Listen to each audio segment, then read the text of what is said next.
Clara Benson never imagined that a simple laptop repair would open the door to the darkest truth of her life. She lived quietly in Mansfield, Ohio, working as a school nurse and raising her only daughter Anna, who was 25 and still living at home. 3 months earlier, her uncle Victor had passed away and left her a life-changing inheritance of $1 million. When Clara showed Anna the check, the young woman's eyes widened with excitement, and she had shouted, "Mom, we're rich. We can move to Los Angeles." But Clara, wiser and cautious, insisted they save the money. She didn't notice the cold calculation that flashed across Anna's face that day. Around that same time, Clara began spending her lunch breaks at Murray's coffee shop on Elm Street. That was where she met a charming man named Daniel Hart, a contractor with warm eyes and a gentle laugh. "First time I've seen you here," he said as he slid into the booth across from her. Normally Clara would have told a stranger to move, but something about Daniel felt easy and familiar. "I could say the same to you," she replied with a small smile. He asked about her book, her job and her life, and for the first time in years, Clara felt noticed, not as a widow, but as a woman. Weeks passed, and Clara and Daniel's coffee meetings became regular, almost predictable, in a comforting way. He talked about his business and his fresh start after a divorce, while she shared stories about her work and the loneliness she still felt 8 years after losing her husband. But she never mentioned the inheritance. "People see you different when they think you have money," she would later tell herself. Meanwhile, Anna's old laptop began malfunctioning, freezing, flickering, and refusing to open programs. Wanting to surprise her daughter for her upcoming birthday, Clara insisted on getting it repaired. She took the laptop to TechFix on Market Street, where a young technician named Jake handled repairs with quick hands and quiet confidence. "Should be ready tomorrow," Jake told her cheerfully. Clara returned the next day, expecting nothing unusual. But Jake met her with a pale face and trembling hands. "Ma'am, I need you to follow me," he whispered as he guided her to the back of the shop. Clara's heart raced. "Is the computer broken?" she asked. "No," Jake said softly. "The computer is fine. But what I found inside." "Ma'am, you need to change your locks immediately and call the police." Jake opened the laptop and pulled up a series of emails that made Clara's knees weaken. They were messages between Anna and someone labeled D. Hart. Subjects like payment schedule and target information filled the screen. In one message, Anna wrote, "Payment upon completion, $50,000. She trusts people too easily." Another message from Daniel read, "Will proceed with courtship phase. Need her emotional details." Clara stared at the words, struggling to breathe.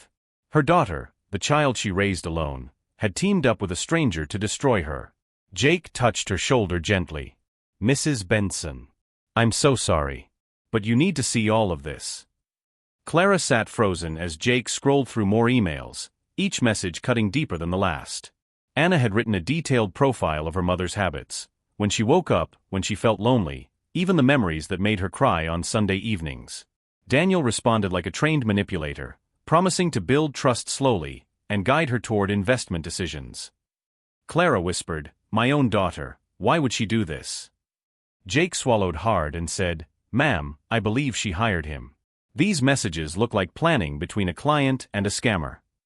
Clara clutched the desk for balance as her world shattered silently around her. When Clara left TechFix, she carried a manila envelope filled with printed emails, 43 pages of betrayal she never expected. She placed the envelope on the passenger seat of her car and sat quietly, staring at her trembling hands. "Why, Anna?" she whispered. "Why would you sell me out for money?" Driving home felt like drifting through fog. Their small house on Maple Street looked unchanged, but everything inside Clara felt rearranged. She spread the emails across the kitchen table and read every line, letting each truth sink deep. Every smile Anna gave her, every question she asked, had been part of a performance. By evening, Clara's shock began to shift into something steadier, cold, sharp determination. She picked up her phone and dialed Marcus Webb, her late husband's trusted friend and now a lawyer. "Clara? Everything all right?" he asked. "No, Marcus," she said firmly. "But I need your help." They met at a small restaurant outside town where Clara explained everything, sliding the envelope across the table. Marcus read a few pages and exhaled slowly. "Clara, this is conspiracy to commit fraud. Federal crime." She nodded. I know.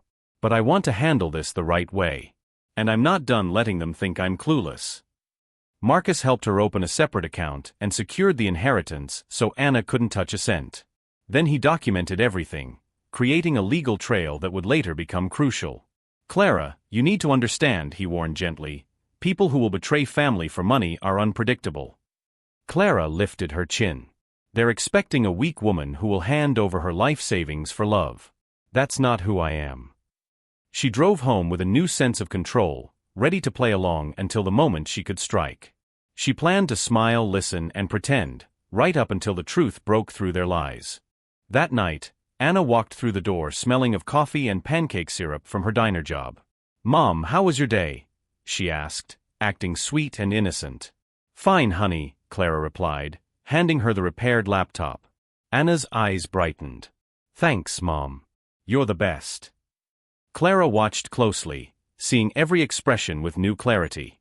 After dinner, Anna rushed to her room, probably eager to message Daniel. Clara leaned against the kitchen counter and breathed deeply. She wasn't broken anymore. She was preparing. Tomorrow, she would meet Daniel for coffee as usual, but the woman he thought he was manipulating was gone. The real Clara was awake now. The next morning, Clara met Daniel at Murray's coffee shop as she had done for weeks. He greeted her with a warm smile and a cup already waiting for her. "Rough day?" he asked gently as she sat down. "Long," she replied, forcing a tired laugh. She watched him closely now, noticing how he studied her reactions before speaking. "I'm glad you're here," he said. "You always make the day lighter." Clara felt her stomach twist, knowing those words were scripted from Anna's emails. But she smiled convincingly and said, "Thank you, Daniel. I enjoy our time too." Inside, she planned every step of what was coming next. Halfway through their coffee, Daniel leaned forward casually.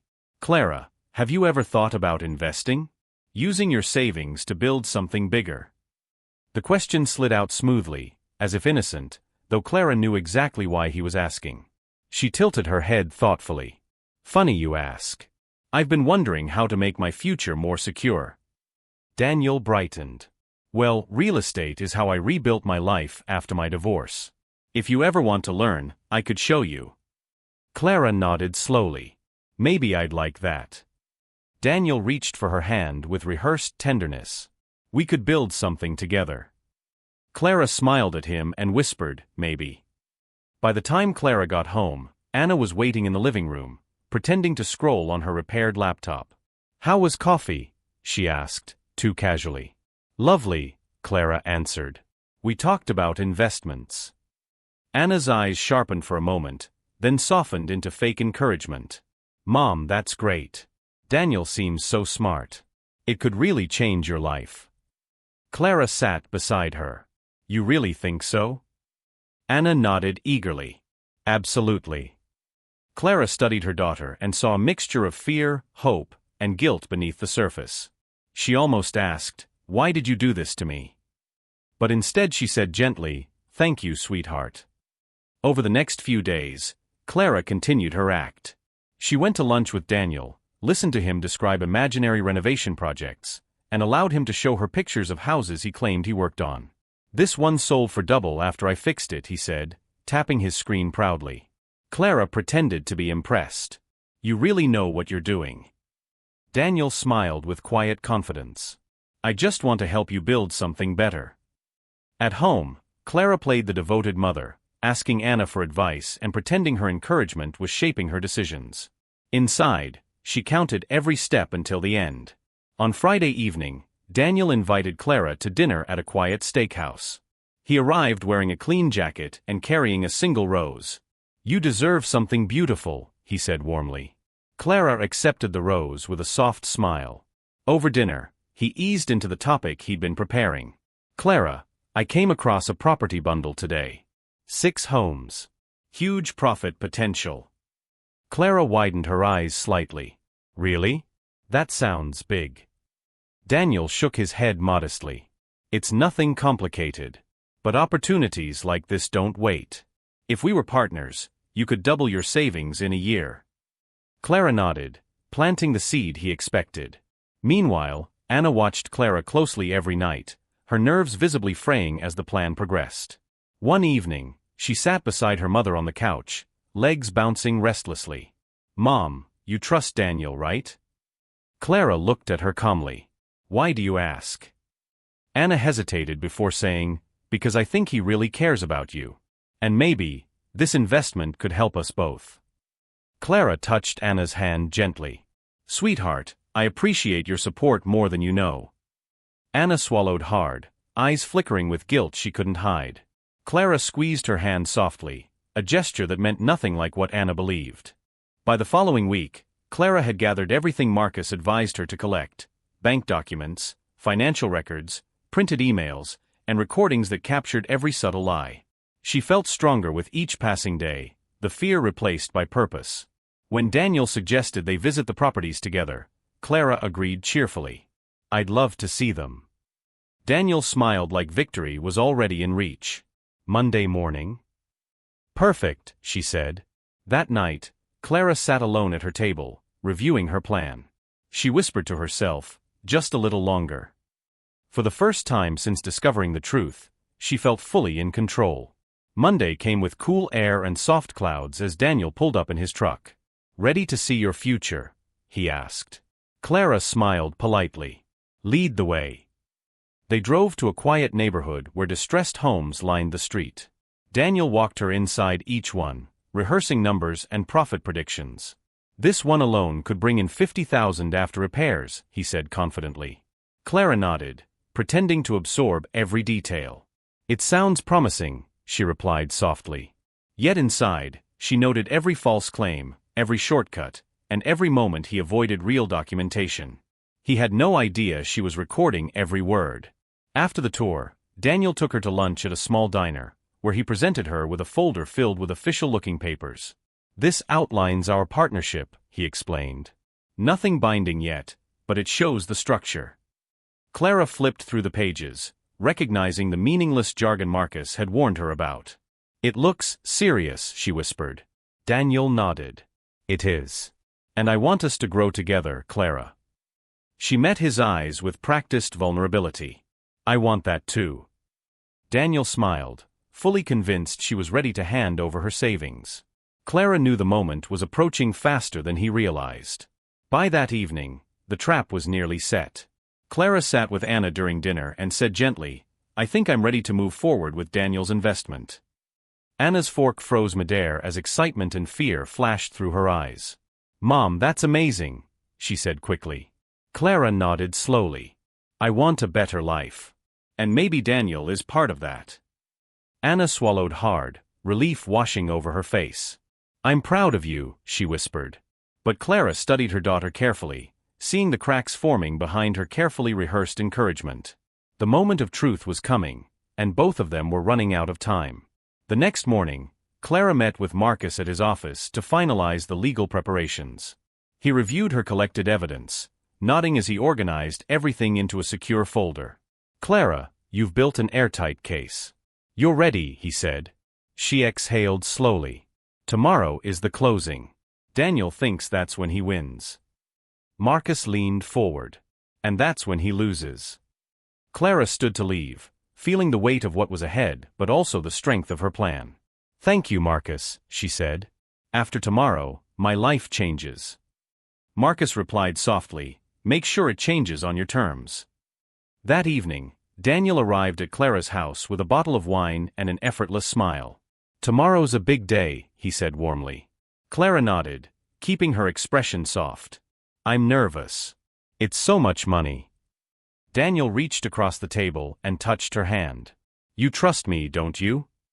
Clara forced a gentle smile. "I think I do." His eyes glowed with satisfaction. "Good. Because after tomorrow, everything will start falling into place." Clara listened to him talk about imagined plans, vacations, business successes, and a future he pretended he wanted with her. She played along, knowing every word was being recorded. The next day, Clara dressed carefully, choosing a soft blue blouse and steady shoes. Daniel arrived exactly on time and opened the car door for her. "You ready?" he asked. "Ready," she whispered. They drove to the fake title office Daniel arranged, a building with rented furniture and hurriedly printed signs. A woman pretending to be an agent greeted them with forced confidence. "We have the documents prepared," she said. Clara nodded, stepping into the room with calm certainty. She set her purse on the table, aware of the police officers waiting nearby for her signal. Daniel believed he was minutes from success. Inside the office, the woman slid papers across the table. "These show the property transfer process," she said. Daniel leaned forward, pointing to different sections like a seasoned investor. Clara played her part, asking gentle questions. "And this form confirms the funds?" The woman nodded. "Yes, once you provide the checks." Clara opened her purse and pulled out the envelope, cashier's checks totaling $800,000. Daniel's eyes widened subtly, but he kept his voice steady. "Clara, this is the start of our future," he said. Clara looked at him with a softness that wasn't real and whispered, "I'm glad you think so." After Clara signed the final page, the fake agent gathered the papers. "We'll process these immediately," she said. Daniel exhaled with relief, already imagining the money in his hands. "Dinner tonight?" he asked softly. "We should celebrate." Clara nodded. "Yes. Come by at 7. And Daniel. I want Anna there too." Daniel hesitated. "Anna." Clara smiled. "She deserves to celebrate with us." Daniel forced a grin. "Of course." As she walked out of the office, Clara felt her heart pounding, not from fear, but from the knowledge that the ending was already unfolding exactly as planned. When Clara arrived home, she set the table for dinner and lit a single candle. She wanted everything to look warm, welcoming, peaceful, an atmosphere Daniel would let his guard down in. Anna returned from her shift, still wearing her apron. "Mom, how did it go?" she asked anxiously.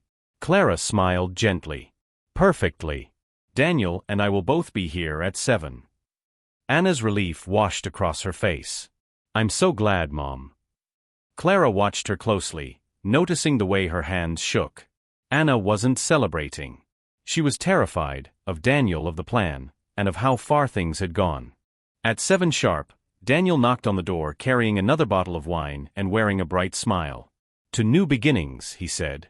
Clara welcomed him in, gesturing to the table. Anna came from the kitchen with plates, keeping her eyes low. Daniel smiled at her.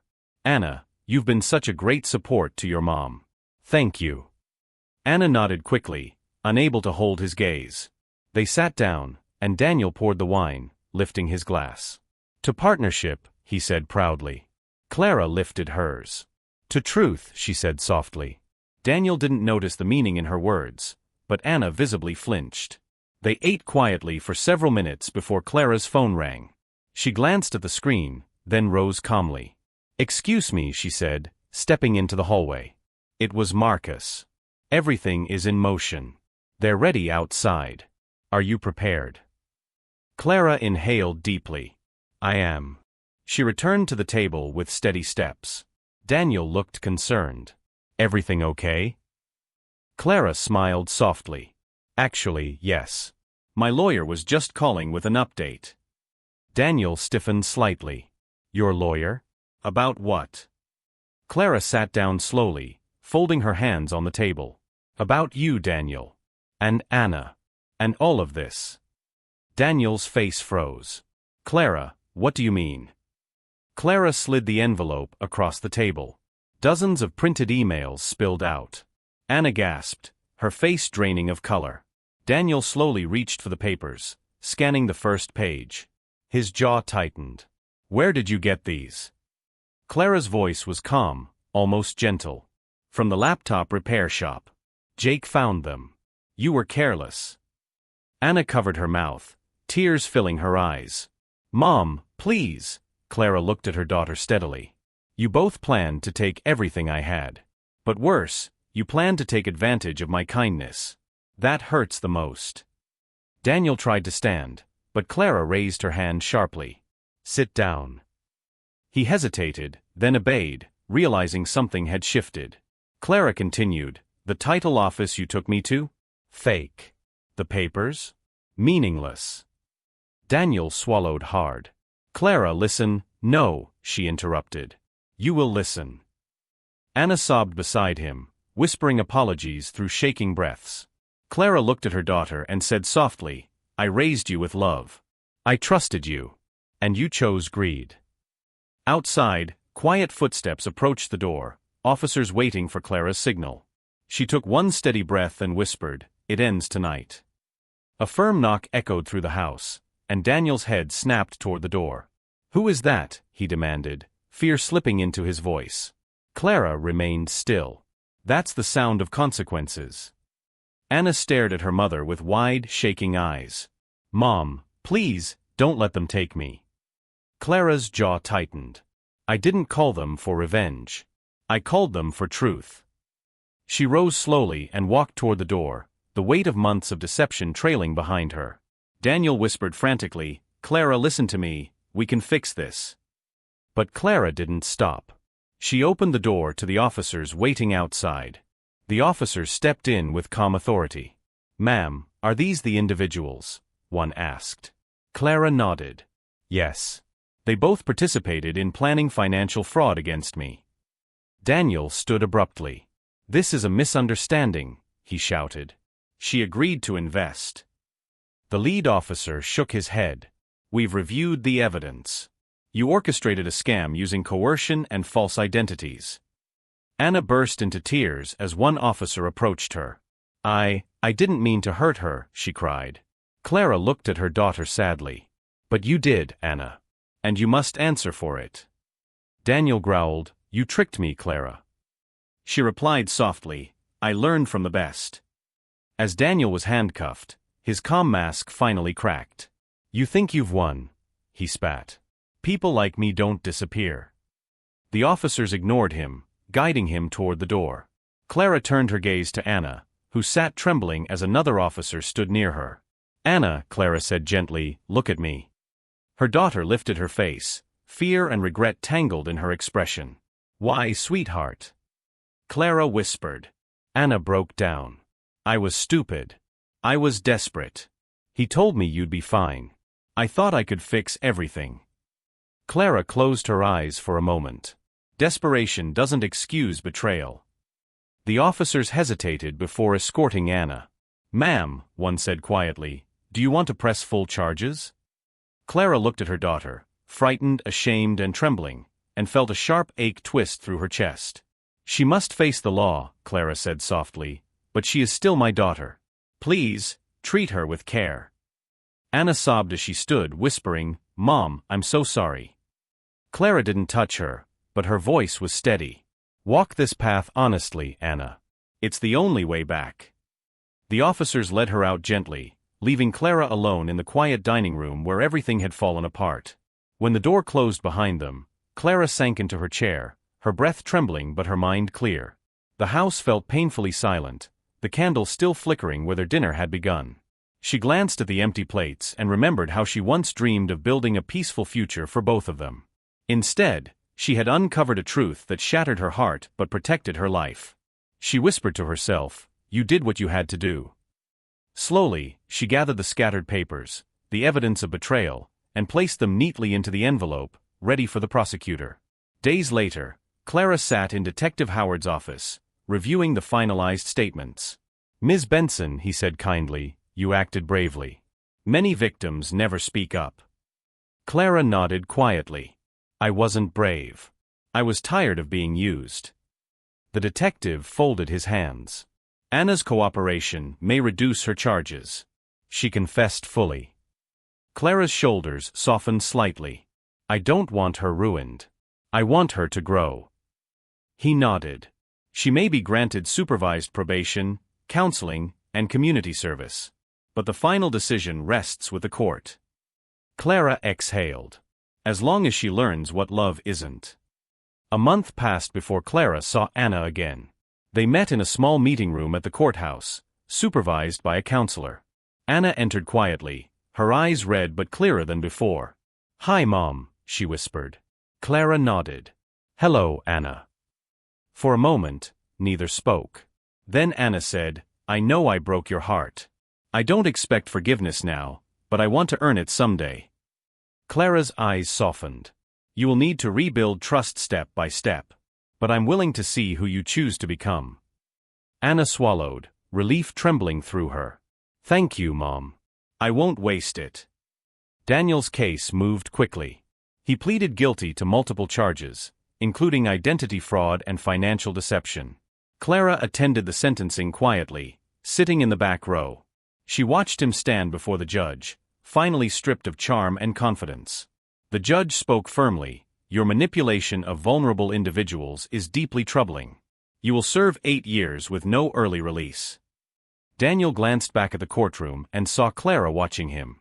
His smirk faded when she held his gaze, calm, unwavering, unbroken.